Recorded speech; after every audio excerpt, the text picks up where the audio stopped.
Assalamualaikum warahmatullahi wabarakatuh. Hai, halo. Perkenalkan nama saya Syifa Nur Rahmah dari PS Agribisnis Pangan dengan NPM 1975429 akan mempresentasikan mata kuliah manajerial tentang strategi penetapan harga produk mie instan pada Indofood Hansmart.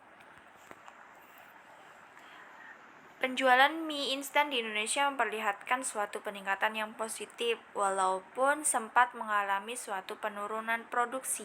Secara kuantitas, produksi mie instan dari tahun ke tahun mengalami kenaikan dengan tren yang positif. Hal ini menunjukkan suatu prospek yang cukup baik bagi industri mie instan ini pada masa yang akan datang. Indofood sukses dan makmur menjadikan mutu dan kepuasan pelanggan sebagai basis dari perencanaan yang dilakukan oleh perusahaan. Oleh karena itu, keinginan dan kebutuhan konsumen harus memperlihatkan oleh produsen karena kebutuhan ini akan senantiasa berubah. Perkembangan produk mie instan yang sudah dianggap sebagai makanan cepat saji dan bahkan sebagai makanan pokok menyebabkan tingkat persaingan pada industri mie instan ini semakin tinggi.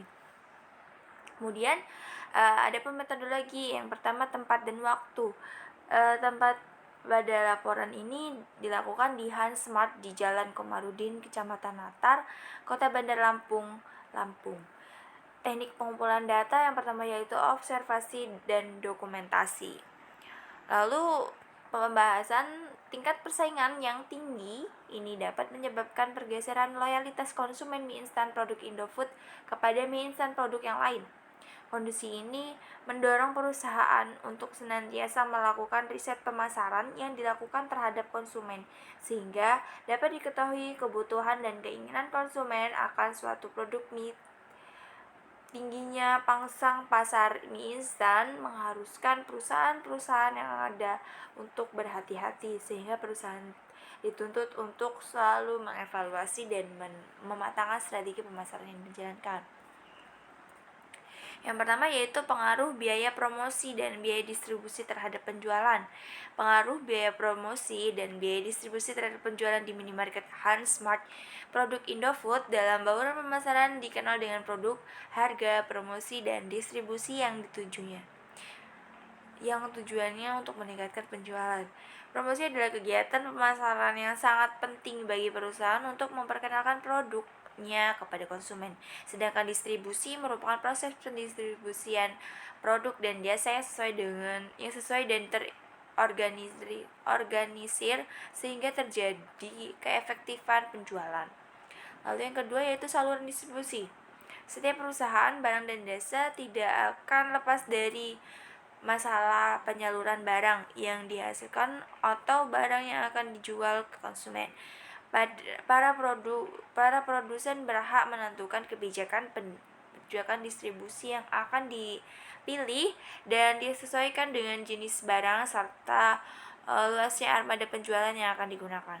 Jika perusahaan berada dalam persaingan yang semakin tajam, perusahaan harus segera mengadakan penelitian terhadap pasarnya.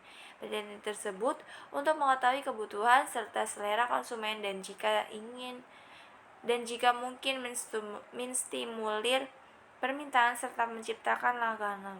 Menurut Kotler tahun 2006. Ada beberapa alternatifnya. Mungkin dipilih penjual dalam mendistribusikan produknya kepada konsumen, yaitu yang pertama manufaktur konsumen, manufaktur ke pedagang ecer lalu ke konsumen, manufaktur ke pedagang besar, pedagang ecer baru ke konsumen, atau manufaktur, agen, pedagang besar, pedagang ecer, dan konsumen.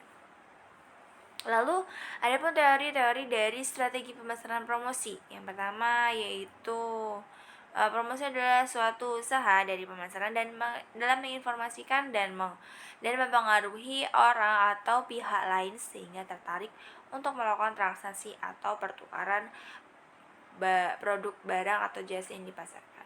Tujuan promosi yang pertama menyebarkan informasi produk kepada target pasar potensial untuk mendapatkan kenaikan penjualan dan profit, untuk mendapatkan pelanggan baru dan menjaga kesetiaan pelanggan, lalu untuk menjaga kestabilan penjualan ketika terjadi persaingan pasar, membedakan serta mengunggulkan produk dibandingkan produk pesaing, membentukkan citra produk di mata konsumen sesuai dengan yang diinginkan. Lalu saluran distribusi. Pendistribusian adalah kegiatan pemasaran yang berusaha memperlancar serta mempermudah penyampaian produk dan jasa dari produsen kepada konsumen sehingga penggunaan sesuai dengan yang diperlukan. Proses pendistribusian yang merupakan strategi pemasaran yang pertama menciptakan nilai tambah, yang kedua memperlancar arus saluran pemasaran. Kesimpulannya, perusahaan ingin mengetahui bagaimana proses keputusan pembelian mie instan agar menghasilkan analisis pemasaran yang cermat sehingga perusahaan tidak dirugikan karena terjadi kekeliruan dalam melakukan kegiatan pemasaran. Oleh karena itu, perlu diketahui respon konsumen terhadap produk mie instan tersebut untuk dapat menentukan respon konsumen terlebih dahulu. Perlu diidentifikasi faktor-faktor dalam proses keputusan, mengetahui faktor-faktor tersebut dan akan mempermudah perusahaan dalam mengambil langkah dalam kegiatan pemasaran yang akan dilakukan sehingga dapat mengetahui tingkat kepuasan dari konsumen mie instan terhadap kegiatan pemasaran yang telah dilakukan perusahaan. Pasar mie instan di Indonesia memang menggiurkan. Ketergantungan masyarakat Indonesia terhadap mie cepat saji ini cukup besar. Sekian penyampaian dari saya, sekian presentasi dari saya. Kurang lebihnya saya mohon maaf. Saya Gidi. Wassalamualaikum warahmatullahi wabarakatuh.